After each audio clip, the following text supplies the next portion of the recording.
Welcome to the Menopause Unplugged Podcast with me, your host, Nikki Oliveira. On this podcast, we will hear from women who are navigating the challenging and transformative journey of perimenopause and menopause.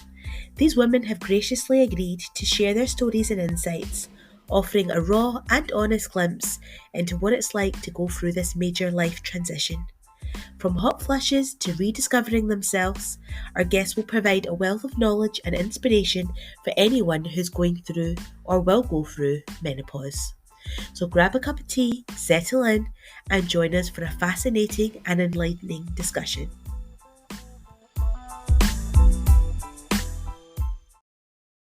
Hello and welcome to the Menopause Unplugged podcast with me, your host, Nikki Oliveira. Today in the studio we have with us Sarah. Hi Sarah, how are you? Hi, I'm very well. Thank you so much. Oh, thanks for joining us. So Sarah, tell us a little bit about your experience then with the menopause. My experience. I don't really know when it started. You have some little signs, some little changes here and there, but it doesn't really make sense. And sometimes you're just wondering what's going on with you. You just know that things are changing. Mm-hmm. I think I am perimenopausal, and I think it started probably in my early 30s when the Okay. big first change that I noticed is that all of a sudden I got acne, and I always had clear skin. Even when I was a teenager, I never had problems with breakouts, and suddenly Yeah. I'm getting this cystic acne. And when I was speaking to my GP about it, I was told it's mainly because of hormonal changes when you Right. get in later stages of life. So I didn't think much of it. It's like, okay, hormonal changes could be anything really. But Absolutely. yeah, thinking more about it now is maybe it was the onset of my change, my perimenopause. Mm-hmm. Absolutely. Yeah. It's funny because if it's just the one symptom, it's very hard to just correlate it to perimenopause. It kind of needs to be, uh, you know, a few symptoms before, that kind of click goes off, either with doctors or with ourselves when we're doing some research. Mhm. So, what other symptoms then, Sarah, did you experience or are you experiencing currently? Yes, so obviously that was the start, and bit by bit, other symptoms were creeping up on me. Yeah. I noticed my hair getting a lot thinner. I always Hmm. had really thick hair and found it difficult sometimes to put a hair clip or tie in my hair at the back, and suddenly I notice my hair becomes really brittle, it breaks easily, my fingernails as well. So I Hmm. was first thinking maybe it's something that I'm not eating, maybe I'm lacking something in my nutrition. Yeah. Um, then over time, I get these body aches as well, and they're really, really strong in the morning. When I first get up, I feel like, my God, I feel like maybe I'm 80 years old. Yeah. It took me a little while to get going. My energy levels have changed, so I'm feeling a bit more lethargic. I'm getting tired quite early on in the afternoon. And the biggest change now as well that happened about a few months ago, or maybe 6 months ago, is restless nights. I can't sleep Okay. a complete night. I constantly wake up, and Right. it's really frustrating. I wake up several times in the night, and sometimes I toss and turn and can't really settle. Other Yeah. times it's a bit easier, but I haven't had any night sweats or any hot flushes. Hmm. Crossed. I don't want to get them. Yeah. My mom, it's really difficult to have those hot flushes, but yeah, the restless nights are definitely a problem for me right now. Yeah. And it's just struggling to sleep the full time. It's just, is it anything in particular that's waking you up? Is it I just don't feel tired anymore. just Like it's my mind. I just bright and alert, and mm, I just start thinking about different things. Then I was like, no, try not to think of anything. Just go yeah. back to sleep. Yeah. but it's always welcome. Oh, yeah, and that all contributes to the fatigue as well, isn't it? Like how you feel for the rest of the day and your energy levels, I bet. That's right, because normally when I wake up in the morning, it's really way earlier than I would need to get up. So Right. like 5 or 6 o'clock, and I just can't sleep anymore. Then Mm-hmm. always been an early morning person, and my energy levels are at their highest in the morning. I get Yeah. up, start doing things, Mm-hmm. but obviously I pay for that in the afternoon when my energy levels just come crashing down. And yeah, by around 4, 5 o'clock, I'm like really feeling deflated. By Yeah. 6 o'clock, I just want to sit in bed. By 8 o'clock, I want to sleep. So Yeah. it's way too early, and it just feels like sometimes I don't make, or I can't make the most of the day. And when, especially when it comes to my daughter, she's 12 years old, she wants No. to do things, and Yeah. I'm tired. So I feel sometimes quite guilty not being able to be that energetic mum that I would like to be. Yeah, no, absolutely. Yeah, totally get that. So, what other challenges then, Sarah, do you feel like you've faced so far, and on this journey of perimenopause? I think the biggest challenge was not knowing what's going on, not knowing Mm-hmm. happening, because I think it's a subject matter I never talked about with my mother. And I Mm-hmm. know there are lots of women out there that never had that conversation. And Yeah. in school as well, you just don't learn about these things. And once you start having some symptoms, you start digging, you start researching in the internet a little bit.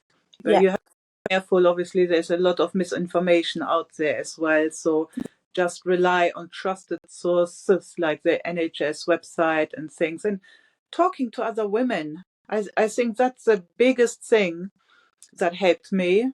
Yeah. The challenges of not knowing where to look for help and advice. Mm-hmm. Yeah, I found it difficult to go to the GP, because they are so overstretched. To get an appointment is so difficult these days. Yes. Wait months to be seen if you're lucky. So I think the biggest change for me is really just to open up and ask those questions, in my circle of friends, and other Mm-hmm. women who are willing to share. Absolutely. Yeah, I agree, Sarah. Yeah, it can help definitely navigate that sort of path for you, of where to turn to next. Yeah, because I think nowadays you really need to be armed with that information to then go and get medical help if that's what you want to do, or go down the other route of, alternative medicine or, holistic practices. So you really need to know what it is that get it clear in your head what you're experiencing and then know what you're asking for. So did you go down the medical route then, Sarah? Did you get that GP appointment in the end? Yes, I think I was in my mind, I was just thinking, just soldier on, maybe things are not going to get that bad. I don't want to bother anybody, or, I can manage. I had that Mhm. mindset. And the more I'm speaking to other women, they say, why are you doing that to yourself? If you can have a better quality of life, Yes. see if something can be done to support you. Hmm. And that came especially strong when I just recently joined a menopause lunch and learn session that was organized at my place of work, which I think was. So I'm not on any medication right now. I've Hmm. never had a menopause clinic before.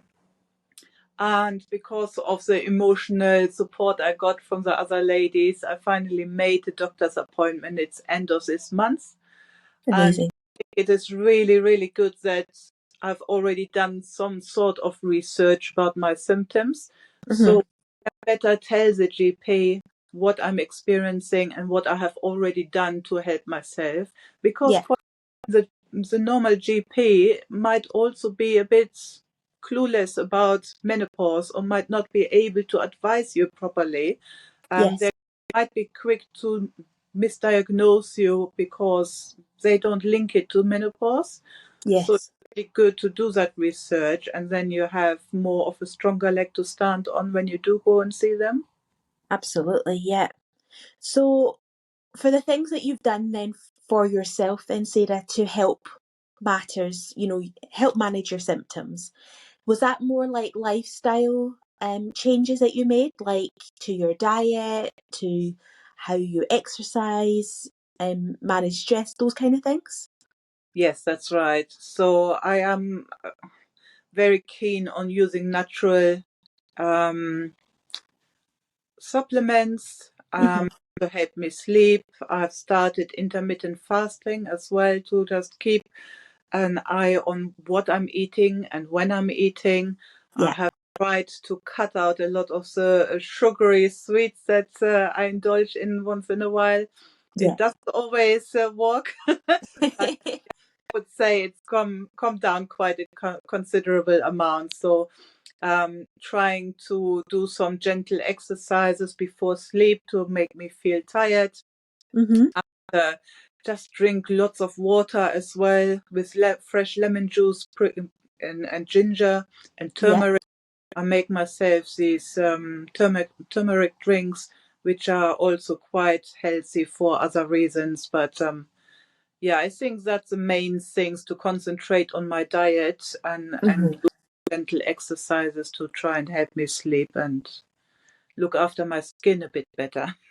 Yes, because yeah, exactly what you described. It helps a lot with things like inflammation, which is really rife in menopause. Our bodies are just doing all sorts of things, and you can find that we do have higher inflammation in our bodies. So definitely things like turmeric helps for sure. So when you say gentle exercise before bed, is that more like stretching and that kind of thing?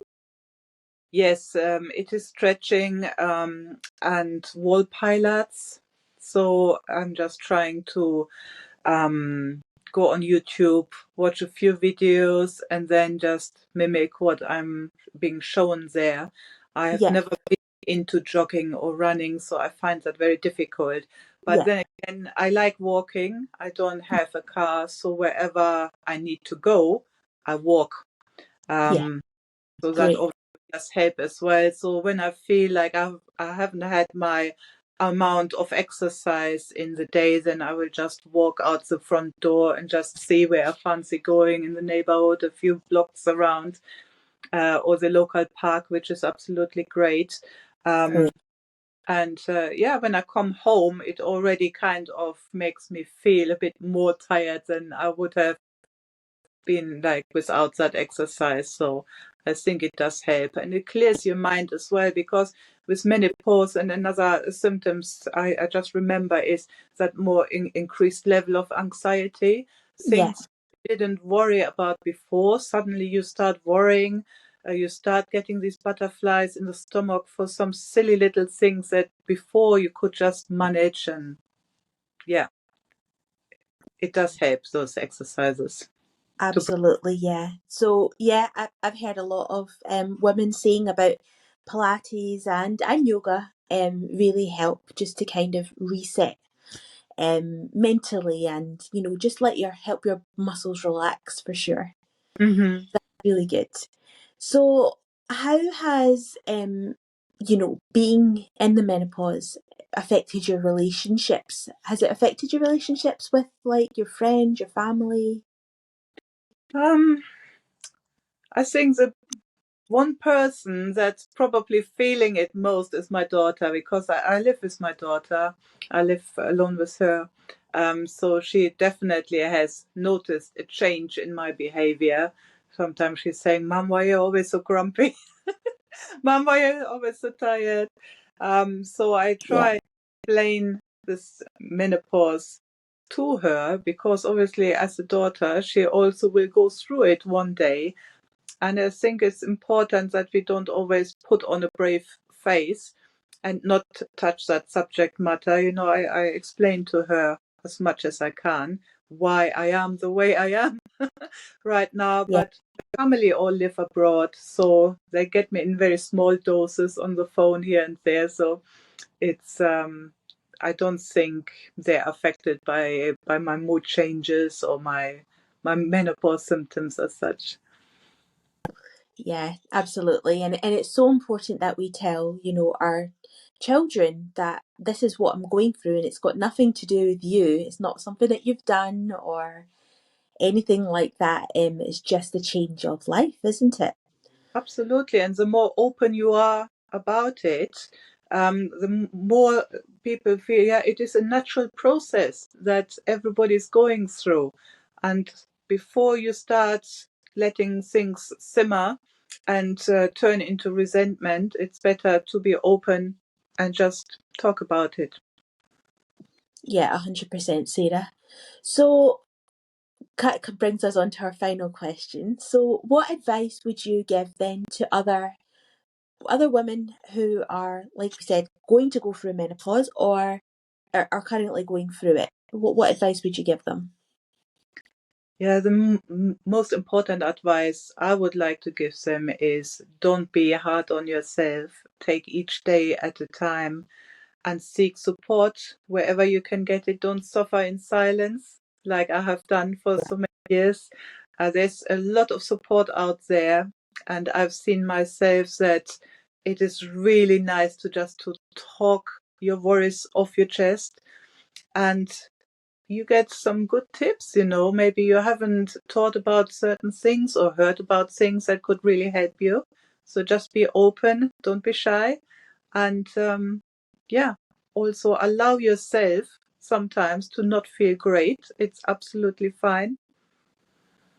Yeah, absolutely. Yeah, we're not designed to be, amazing, feeling amazing and energetic and 100% all the time. It's really just, leaning into those emotions and understand that why we're feeling the way we're feeling, and that's okay for Yes, sure. you have to be kind to yourself, because I think this society places a big importance on productivity, but self-love and self-care is so important. And you are the most important person, so you have to look after yourself.